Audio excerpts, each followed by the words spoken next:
আমাৰ এটা ডাঙৰ পৰীক্ষা হৈছিল, সেইটো হ'ল constable UB, constable AB, constable communication আৰু sub officer fire and emergency service.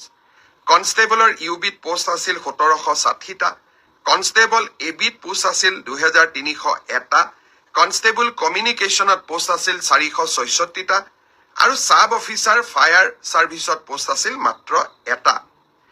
এই গোটেই পৰীক্ষাটোৰ ইতিমধ্যে PST আৰু PET কমপ্লিট হ'ল।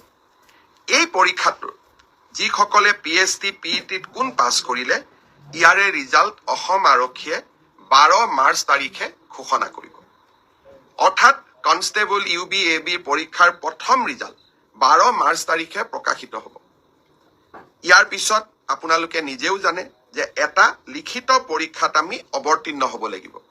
আৰু এই লিখিত পৰীক্ষাটিৰ বাবে যিসকলে কাট অফ মাৰ্ক পাবলৈ সক্ষম হ'ব, তেওঁলোকে এডমিট কাৰ্ড 17 মাৰ্চৰ পৰা ডাউনলোড কৰিব পাৰিব।